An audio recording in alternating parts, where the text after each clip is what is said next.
Normally, the technique that I like to use to convince people of things in politics, get them to absorb information, is presenting facts and hoping that they sort of stand on their own. We provide a bit of context around them.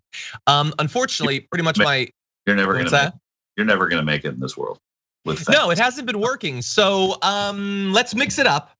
What if lurking behind the scenes there was magic in the numbers? What if we add a little bit of numerology to this? So did you know that 17% pops up a suspicious amount of time in political polling?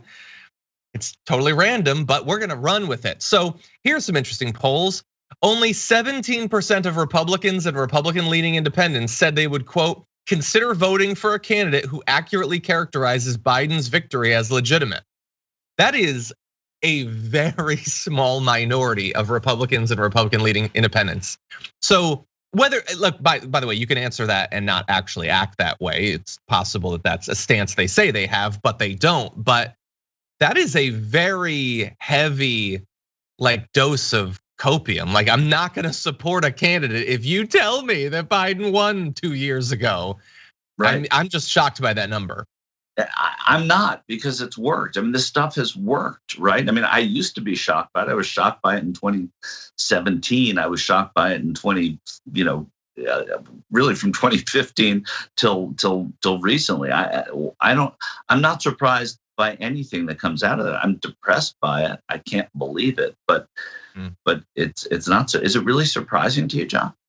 I mean, I don't know that I would have assumed 35%. Maybe it's twice as strong of an effect as I would have guessed. I don't know. Yeah. But I don't question it though, because it is 17%. And again, as I said, there's magic in 17%. So that was Yahoo. Monmouth University poll, 17% say that they still see a path to reinstating the former president sometime in the next 2.5 years. So he would inevitably win the next race. Nobody doubts that, but he doesn't even need to. He's gonna be president before then. 6% say they definitely see a path to replacing Biden with Trump. 11% say there probably is. Right, probably. We'll come up with something. I would guess, Michael, that is a reference to the Speaker of the House thing that they want to do. Do you give any credence to that? That if they take over the House, they're going to make him the Speaker?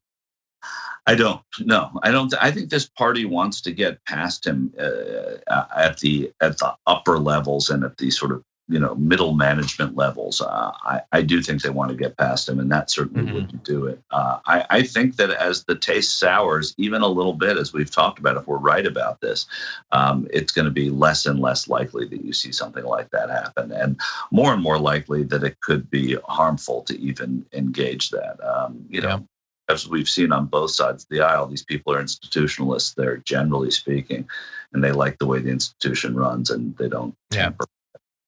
Okay, well, really fast. 17% also said in a poll back in October 2020, 17% of registered voters who intend to vote for Trump answered no when asked, "Do you believe that top Democrats are involved in elite child sex trafficking rings?" There's something about that. I don't know what it is. I'm going to go on 4chan. I'm going to figure it out. There's something to the numbers. Get back to it. It's also, I mean, what kind of a poll is this? I mean, there's the other side. I know it's Yahoo. I know it's YouGov. But how are they sampling this? These kind of polls, I always chuckle. See, this is what the Satanists want you to ask. They want to question that sort of thing. Okay.